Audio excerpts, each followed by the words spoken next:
Hi guys, what kind of Gemini are you? What? Your sun sign, Gemini?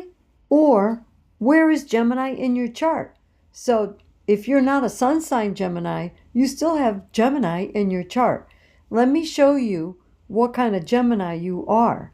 And if you're a sun sign Gemini, then you really have to pay attention because you have to look at what house your Gemini is in and what aspects is to the sun if your Gemini is Sun Gemini. And the rest of the tools, let me show you on my professional software. And let me know where your Gemini is in your chart. Professional astrologers use these charts here. So this is my natal chart. And let's see right here what's going on. So, first thing, if you are a Sun Gemini, find your Sun, what house it's in, okay? So this Sun is 15 degrees Gemini, 7 minutes. Very important to understand that. The other thing is you want to see what house it's in. Well, how do you find out the house? These little tiny numbers here, right here is the 8th house. Here's the cusp of the 8th house, because when we travel around the wheel, we go counterclockwise, not the other way around. So the first house is here, and this is your ascendant, the cusp of the first house. Okay? So the sun is 15 degrees Gemini, 7 minutes in the 8th house, right? So what does that mean? Yes, we're Gemini here, but we also have the sun in the 8th house. What's the natural ruler of the 8th house? Do you remember? It's Scorpio. And who's the ruling planet of Scorpio? Pluto. So the natural sign, the natural place sign on the natural zodiac is Scorpio in the 8th house. And the natural planet associated with the 8th house is the ruler of Scorpio, which is Pluto. So that means because the sun is shining in that area, this person, me, will have an affinity or natural tendencies for all Scorpio, all Pluto. Now, it gets better because we want to see in a natal chart what repeats that theme. Well, we got a couple repeats here. The repeat is Scorpio is on the ascendant. So Scorpio is ringing again. That means the ruling planet of this whole chart is Pluto, which is in the 10th house. The other thing is, are there recurrent themes of Gemini? Because we have a Gemini sun. Well, the South Node is in Gemini. What does that mean? That either if you believe in past life or was very familiar and maybe need to let go of the negative qualities of Gemini is here in the chart. And it's also what we call conjunct or close to the sun, which means that it's even more important because the sun is shining on the South Node, and opposite the South Node is always the North Node in the same degree, same minute. Okay? And it's in Sagittarius. That is the North Node. That's the purpose. The purpose is about self-worth, finances, resources, money, how we make money. It's all about Sagittarius, big picture, opposite of Gemini. Gemini collects data for themselves, and Sagittarius puts out that data and publishes it. Okay? So it's very important to understand that You are a Gemini even if your sun sign is not in Gemini. Well, we also need to talk about the aspects. One other thing. We have Mercury in Gemini at 0 degrees, but it's in the 7th house. But it's right on the cusp between the 7th house and the 8th house. It was actually stationary at that point, which means that Mercury is stronger and more intense during a stationary period. Plus, it's also stronger if it's at 0 degrees. There's an enthusiasm and this motivation to learn, to write, to teach. I love to teach, especially one-on-one. I'm great at tutoring. I'm good with classes too. And you could see here that there is also a square aspect with this Gemini, Mercury, to Pluto and Jupiter. So if I'm moving too fast and you don't understand something, please put it in the comment below and we will address that. Or you could search on my website and find the answers. In software programs that professional astrologers use, they use these report systems. So the points here is where you see where the sun is, 8th house. If you don't want to look at the wheel, it's all in a list. And it goes from priority, the sun, moon, Mercury, all the personal planets, then the social planets, Jupiter and Saturn, and then the outer planets, and then the very personal nodes, very personal. And then your ascendant, descendant, MC, and IC. These are what we call the angles. We have your part of fortune, your greatest success, joy, and prosperity. And then, of course, Black Moon, Lilith, and Chiron. Chiron is an asteroid. Black Moon, Lilith, and the nodes are abstract points. Now, it tells you at a glance what house it's in, but it also gives you the dignities. And this goes back to ancient astrology, the Hellenistic, and that realm. And they will describe, the dignities describe how well is a planet working and functioning. If it's an exaltation or a rulership, it's functioning very well, very strongly. If it's a rulership, exalted means it's beyond a rulership. You're like a guest in a palace. You get everything you want, but you don't have to work for it. So that's fascinating. Then it also shows declination, and the declination is an area like a band or a superhighway that the planets are on. And it will tell you if something was out of bounds, like it went past the guardrail. If a planet is out of bounds, then that means that the planet is a little more eccentric and out of the box. So when it comes to love, money, in the area of nurturing family, it's a little out of bounds. I just go a little over the top, and that is true. So you also could see at a glance here how many retrogrades. 1, 2, 3, 4, 5.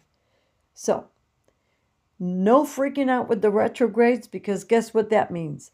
Retrogrades, that means you're a late bloomer.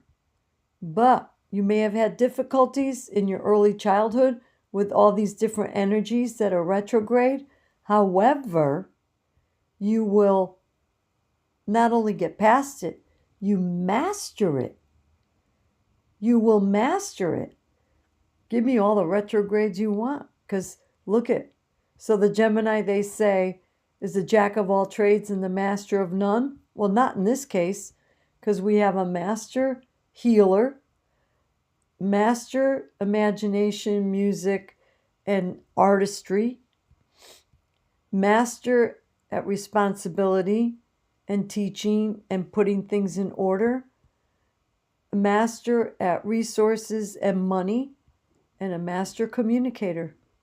You see, you could see all that without even looking at the wheel over here. The grid is where we find the aspects or the aspect report. So the aspect report is by the planet, and you could see, oh, the sun in Gemini has 1, 2, 3, 4, 5, 6, 7, 8, 9, 10 aspects. This person, me, has a lot going on, and I shine in a lot of different areas. This shows obsession, a little bit of a urgency and obsession. But if you see this little S over here, the S means it's separating aspect versus applying.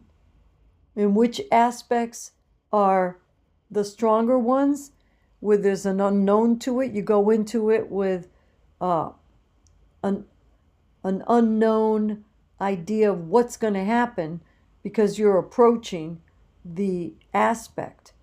Because remember, the planets move, and the faster planet moves towards the slower planet. And that's what's applying and separating. So the separating aspect is when you could look back and say, oh yeah, I know all about this because I've already experienced it. It's separating. Now it's moving away from.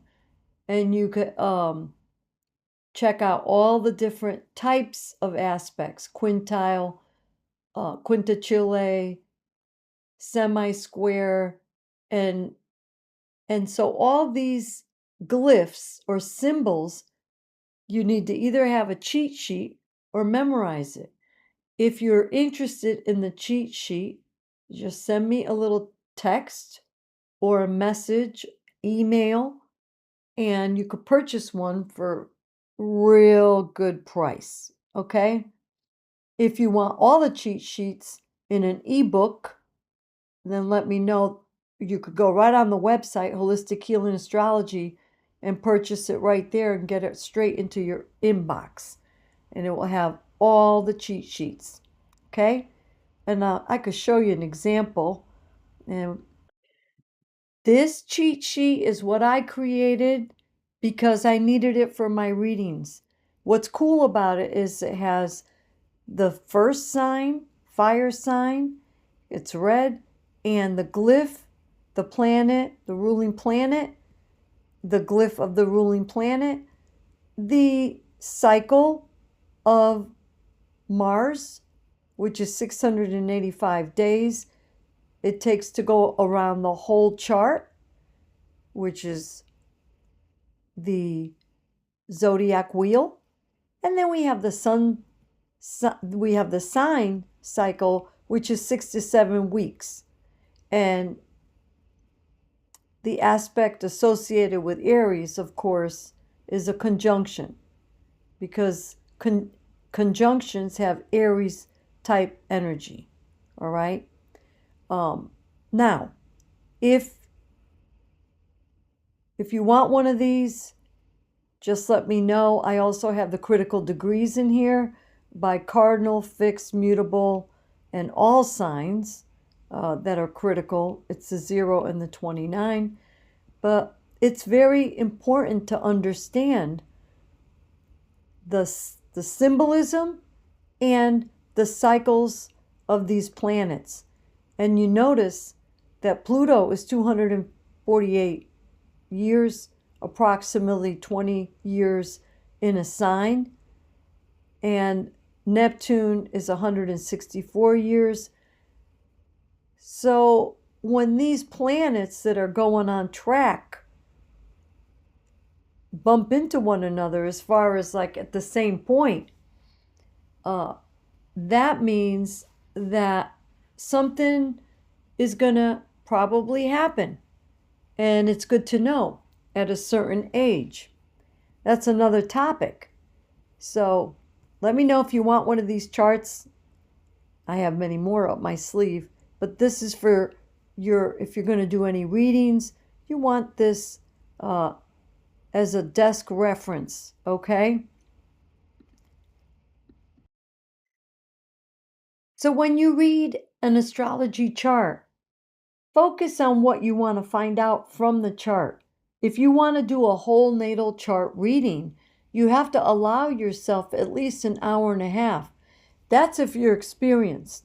If you're new, then focus on where you want to look at the sun, the moon, the ascendant, and take it from there. Because if you highlight one area, then you could dive deep. You could look at conjunctions and see, oh, what's this blended energy? What does that mean? And learn as much about it as you can. If you don't know step 1 and 2, don't go to step 4. In other words, don't be trying to find out aspects, which are all these lines in the middle, if you still don't understand the planets. There's a sequence to learn astrology, and aspects is the last one that you're going to look at, okay? You have to understand the first 3 components, which are the planets, the signs, the houses, and the quadrants, and then the aspects, okay? And they all mean different things. So there's a lot of information. So we have a Gemini personality with strong Scorpio elements and Aquarius, okay? Because it's at the root of the chart. Chiron's there, making a conjunction to the root of the chart, the nadir, or the IC, Ilum Coli, or Coli. And also, you have to see where's the moon, because the moon reflects the sun. And it shines back like a mirror. Think of the moon as a mirror. So the moon and the sun go together. That's why people born with a new moon, that means that the mom and dad probably had a great relationship. They may have had it was like a new relationship. If it's the full moon, could have been a little tense. That means the moon would be opposite the sun, okay? So I hope you understand that astrology could get as deep as you want it to be, and you could go as superficial as you want to be. But I'm not the superficial person, as you could tell.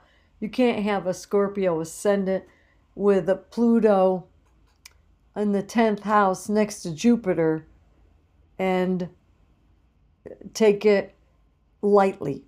Although Gemini would take it lightly, but not with this, okay? And then Neptune in the mix, right on the ascendant. That's a great imagination, and also great psychic abilities. Sun in the 8th house, worked with death, speak to the dead. They speak to me with a knowingness. The knowingness is down here at the bottom of the chart. So if you like the way I read astrology charts and you want to learn from me, let me know. Contact me if you want any of my services. That's why we have the website, and you could peruse the website. If you have any comments, criticisms, anything, I want to hear it, because I'm here for you. Thank you again, and we'll talk to you next time. Take care.